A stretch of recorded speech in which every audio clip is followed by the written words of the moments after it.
সুপ্রিয় শিক্ষার্থীরা, আসসালামু আলাইকুম। আজকে আমরা বিজ্ঞান নবম শ্রেণীর অনুসন্ধানী পাঠ 2024 সালের নতুন কারিকুলাম অনুযায়ী লেকচার 03 অষ্টম অধ্যায়ের বিষয়টি হচ্ছে জিনতত্ত্ব ও বংশগতিবিদ্যা। এই অধ্যায়ের আজকে আমরা মেন্ডেলের প্রথম সূত্র সম্পর্কে আলোচনা করব। এটি অত্যন্ত গুরুত্বপূর্ণ একটি সূত্র। মেন্ডেলের দুটি সূত্র রয়েছে, যে সূত্রগুলোর মধ্যে আমরা দেখি যে তিনি যে গবেষণাটি করেছিলেন এটা ছিল মূলত সংকরায়ন সংক্রান্ত পর্যবেক্ষণ, এবং এটার একটা পরিসংখ্যানিক ব্যাখ্যা উনি দিয়েছিলেন, কিন্তু আসলে উনি কোনো সূত্র দেননি। পরবর্তীকালে তিনজন বিজ্ঞানীর মধ্যে একজন ছিলেন কার্ল করেন্স, যিনি এই মেন্ডেলের গবেষণা পুনঃ আবিষ্কার করেছিলেন এবং প্রকাশ করেছিলেন, এবং সেখানেই তিনি মেন্ডেলের আবিষ্কারের ভিত্তিতে বংশগতির দুটি মৌলিক সূত্র উপস্থাপন করেন। যেহেতু সূত্র দুটা মেন্ডেলের গবেষণার উপর ভিত্তি করে রচিত, এই জন্য এই সূত্র দুইটাকে আমরা মেন্ডেলের সূত্র বলে থাকি। মেন্ডেলের দুটি সূত্রের মধ্যে এখানে ওই সময়টাতে জিন বলে কোনো বিষয়, জিন, ক্রোমোজোম এগুলো আবিষ্কার হয় নাই। তো মেন্ডেল ওখানে জিনের যে বিষয়টা আমরা বর্তমানে বলে থাকি, যে যেগুলো বৈশিষ্ট্য নিয়ন্ত্রণ করে থাকে, সেই বিষয় জিনকে মূলত মেন্ডেল ফ্যাক্টর হিসাবে ব্যাখ্যা করেছিল। আমাদের পূর্ববর্তী লেকচার 2 এর মধ্যে সম্পর্কে আমি অনেক বিস্তারিত আলোচনা করেছি। তো আজকে আমরা মেন্ডেলের প্রথম সূত্র বা পৃথকীকরণ সূত্র, যেটাকে ইংরেজিতে বলা হয় ল অফ সেগ্রিগেশন, সেটা আলোচনা করব। তো এখানে বলা হয়েছে যে সংকর জীব, অর্থাৎ দুইটা বিশুদ্ধ জাতের মধ্যে ক্রস করলে যে জীবটা পাওয়া যায়, প্রথম বংশধর যেটা পাওয়া যায়, সেটাকে সংকর জীব বলা হয়।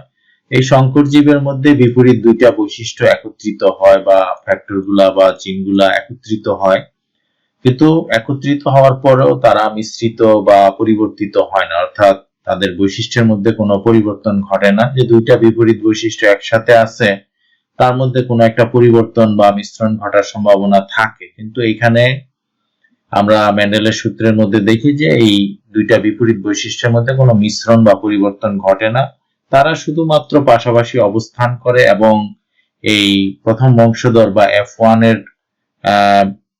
যে পিতামাতা, তারা যখন জনন কোষ তৈরি করে, তখন দেখা যায় যে বিপরীত বৈশিষ্ট্য জিনগুলা সুন্দরভাবে পৃথক হয়ে যায়। এটাই হচ্ছে মেন্ডেলের প্রথম সূত্রের কথা। তো আমরা সেই বিষয়টা এখানে ব্যাখ্যাতে আসি। ব্যাখ্যার ক্ষেত্রে আমরা আমার আগের যে লেকচার, সেখানে আমি বলেছি ফিনোটাইপ, জিনোটাইপ। ফিনোটাইপ হচ্ছে বাহ্যিক বৈশিষ্ট্য, অর্থাৎ যে বৈশিষ্ট্যটা আমরা বাইরে থেকে দেখতে পাই সেটাকে। এখানে বিশুদ্ধ লম্বা ধরা হয়েছে, এটা হচ্ছে পুরুষের প্রতীক, অর্থাৎ পুরুষ বা পিতা যদি হয়, পিতা হচ্ছে বিশুদ্ধ লম্বা, এবং মাথা হচ্ছে বিশুদ্ধ খাটো, এটা মাথার চিহ্ন। এখন তাদের জিনোটাইপ হচ্ছে বিশুদ্ধ লম্বার জিনোটাইপ ধরা হয়েছে ক্যাপিটাল টি, অর্থাৎ দুইটা জিনই একই রকম, এবং এই বিষয়টাকে আমরা একই ধরনের জিন দুইটাকে আমরা বিশুদ্ধ বলে থাকি বা হোমোজাইগাস অবস্থা বলে থাকি। আবার একইভাবে বিশুদ্ধ খাটো জিন দুইটা হচ্ছে স্মল টি, অর্থাৎ এরা দুইটাই স্মল টি, যার কারণে এটাকে আমরা বিশুদ্ধ বা হোমোজাইগাস বলে থাকি, হোমোজাইগাস অবস্থা বলে থাকি। অর্থাৎ জিনোটাইপটা বিশুদ্ধ বা হোমোজাইগাস অবস্থায় থাকবে। এবং এখন এই দুইটার মধ্যে যখন ক্রস হয়, তো দেখা যায় যে এইটাতে দুইটা ক্যাপিটাল টি থেকে যখন গ্যামেট তৈরি হবে, এই গ্যামেটের মধ্যে দেখা যায় যে একটা টি আসতে পারে, অর্ধেক জিন আসবে।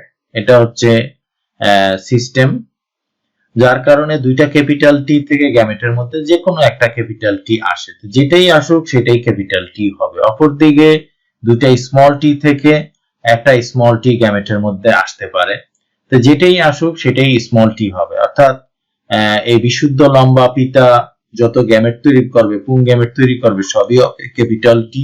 আবার অপরদিকে মাতা যতগুলা গ্যামেট তৈরি করবে, স্ত্রী গ্যামেট তৈরি করবে, সবগুলাই হবে স্মল টি।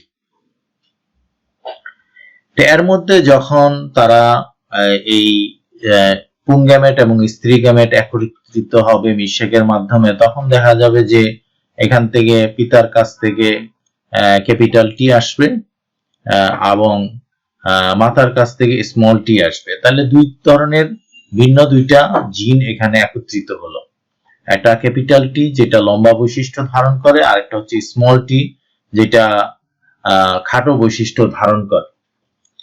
এখন এটাকে আমরা হেটেরোজাইগাস বলে থাকি, যে যখন দুইটা ভিন্ন জিন, ভিন্ন বৈশিষ্ট্যের জিন একত্রিত হয় বা একসাথে থাকে, তখন তাদেরকে আমরা হেটেরোজাইগাস বলে থাকি। কিন্তু এইখানে যে বৈশিষ্ট্যটা প্রকাশ পাচ্ছে যে সকল উদ্ভিদ কি হচ্ছে, লম্বা হচ্ছে। F1 হচ্ছে প্রথম বংশধর, F1 এর মধ্যে সকল উদ্ভিদ কি হচ্ছে, লম্বা হচ্ছে। তাহলে কিন্তু কোন বৈশিষ্ট্যটা প্রকাশ পেল, যে ক্যাপিটাল টি যেটা লম্বা বৈশিষ্ট্য ধারণ করে, ক্যাপিটাল টি এর বৈশিষ্ট্যটা এখানে প্রকাশ পাচ্ছে, কিন্তু স্মল টি যে খাটো বৈশিষ্ট্য ধারণ করে সেই বৈশিষ্ট্যটা এখানে প্রকাশ পাচ্ছে না, অপ্রকাশিত থাকতেছে। যে বৈশিষ্ট্যটা প্রকাশ পায় এখানে, লম্বা বৈশিষ্ট্যটা প্রকাশ পাচ্ছে এই হেটেরোজাইগাস অবস্থায়, সেই জন্য এটাকে আমরা প্রকট বৈশিষ্ট্য বলে থাকি। আর খাটো বৈশিষ্ট্যটা যেহেতু হেটেরোজাইগাস অবস্থায় প্রকাশ পায় না, সেটাকে আমরা প্রচ্ছন্ন বৈশিষ্ট্য বলে থাকি। এই হচ্ছে মূলত F1 পর্যন্ত আমরা যে ঘটনাটা দেখি।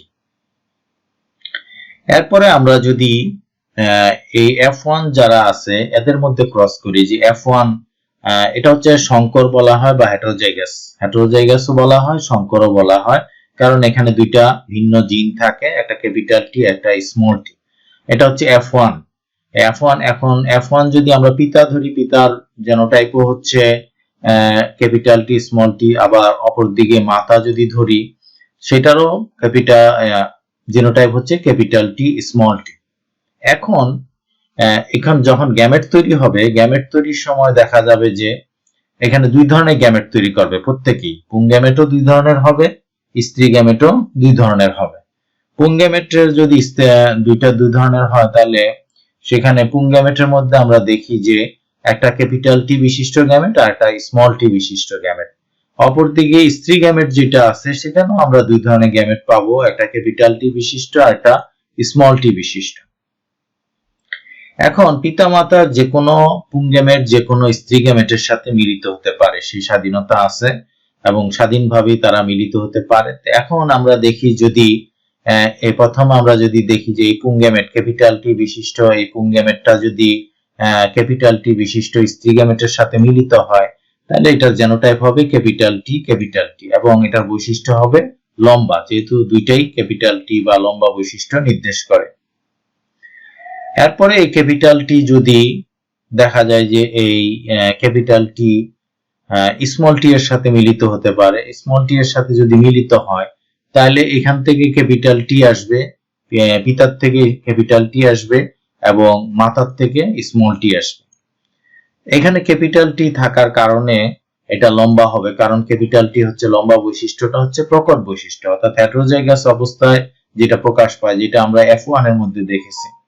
এখানেও ঠিক সেম অবস্থা, যে এখানেও ক্যাপিটাল টি থাকার কারণে এটা লম্বা হবে এই উদ্ভিদটা। এখন আমরা দেখি যে দ্বিতীয় যে গ্যামেটটা আছে, দ্বিতীয় পুংগ্যামেটটা হচ্ছে স্মল টি পুংগ্যামেট যেটা আছে, এটা যদি দেখা যায় যে স্ত্রী গ্যামেট ক্যাপিটাল টি এর সাথে মিলিত হয়, তাহলে কি অবস্থা হবে, যে এখানে ক্যাপিটাল টিটা আসতেছে মায়ের কাছ থেকে আর স্মল টি আসতেছে পিতার কাছ থেকে। এখানেও ক্যাপিটাল টি থাকার কারণে গাছটা বা সন্তানটা কি হবে, লম্বা হবে।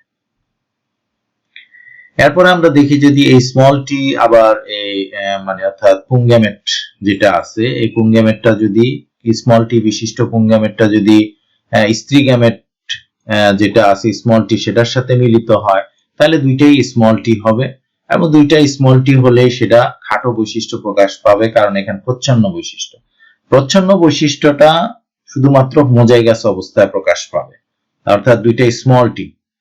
এটা এইখানে আমরা হোমোজাইগাস অবস্থাতেই শুধুমাত্র খাটো বৈশিষ্ট্যটা বা প্রচ্ছন্ন বৈশিষ্ট্যটা প্রকাশ পাচ্ছে, আর বাকি ক্ষেত্রগুলোতে যে প্রথম যেটা আছে এটা তো দুইটাই ক্যাপিটাল টি, এর জন্য এটা লম্বা হচ্ছে। দুই নাম্বার যেটা আমরা ক্যাপিটাল টি স্মল টি, এখানে ক্যাপিটাল টি যেহেতু প্রকট সেই জন্য লম্বা বৈশিষ্ট্য হচ্ছে। আবার চতুর্থ যেটা আছে সেটা তো আমরা দেখতে পাচ্ছি যে ক্যাপিটাল টি স্মল টি একসাথে থাকার কারণে লম্বা বৈশিষ্ট্য। শুধুমাত্র স্মল টি যখন একসাথে হইতে পারে তখনই শুধুমাত্র খাটো বৈশিষ্ট্যটা ফেরত আসা সম্ভব। তাহলে আমরা এখানে 3টা লম্বা এবং একটা খাটো পাচ্ছি।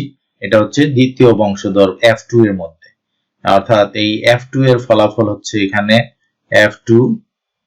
এই F2 এর মধ্যে আমরা দেখতে পাচ্ছি যে 3টা লম্বা এবং 3টা খাটো, এবং এই 3টা লম্বা খাটোর অনুপাত যদি ধরি আমরা, তাহলে এটা হবে 3:1 অনুপাত হবে। এটা মেন্ডেলের প্রথম সূত্রের অনুপাত হচ্ছে 3:1, এবং এটাকে আমরা মনোহাইব্রিড ক্রস বলছি। মনোহাইব্রিড ক্রস মানে হচ্ছে যে এক জোড়া বৈশিষ্ট্যের মধ্যে যদি ক্রস করা হয়, যে এখানে এক জোড়া বৈশিষ্ট্য হচ্ছে লম্বা এবং খাটো, এটা হচ্ছে এক জোড়া বৈশিষ্ট্য। তো এখন মেন্ডেলের সূত্রের যে মুখ্য বিষয়টা, যে এটাকে ল অফ সেগ্রিগেশন বা পৃথকীকরণ সূত্র বলা হয়েছে কেন? এই জন্য বলা হয়েছে যে আমরা দেখেছি যে F1 প্রথম বংশধরের মধ্যে আমরা যখন দেখছি যে এখান থেকে পিতার থেকে ক্যাপিটাল টি আসছে, মায়ের থেকে স্মল টি আসছে, এইখানে যে ঘটনাটা ঘটতেছে, এখানে দুইটা বিপরীত বৈশিষ্ট্য একত্রিত হচ্ছে। কিন্তু এরা যখন এই F1 এরা যখন এই capital T small T capital T small T এরা যখন গ্যামেট তৈরি করে, তখন ক্যাপিটাল টি আলাদা হয়ে যাচ্ছে, স্মল টি আলাদা হয়ে যাচ্ছে, প্রত্যেকেই পৃথক পৃথক গ্যামেটে চলে যাচ্ছে। এই যে তারা F1 বা শঙ্কর উদ্ভিদটা যে তাদের জিনগুলাকে পৃথক করে দিতে পারে, বা এই জিনগুলা যে একসাথে ছিল F1 এর মধ্যে, সেখানে তাদের মধ্যে কোনো মিশ্রণ বা এ ধরনের কোনো ঘটনা ঘটে নাই, যার ফলে আমরা দেখি যে এখানে এই ক্যাপিটাল টি স্মল টি সুন্দরভাবে পৃথক হতে পারছে। এটাই মূলত হচ্ছে পৃথকীকরণ সূত্রের মূল বিষয় বা ব্যাখ্যা। এই কারণে এই সূত্রটাকে আমরা পৃথকীকরণ সূত্র বা ল অফ সেগ্রিগেশন বলে থাকি। এই হচ্ছে মূলত আমাদের আজকের আলোচ্য বিষয়। আশা করি বিষয়টি খুব সুস্পষ্টভাবে বোঝা গেছে। Thanks to remain with me. আমার সাথে থাকার জন্য আন্তরিকভাবে ধন্যবাদ। Please subscribe my channel. আমার চ্যানেলটি সাবস্ক্রাইব না করে থাকলে সাবস্ক্রাইব করে নেবেন। Please like, comment and share. আজকের মতো এখানেই শেষ করছি। সবাইকে সাথে থাকার জন্য আন্তরিকভাবে ধন্যবাদ।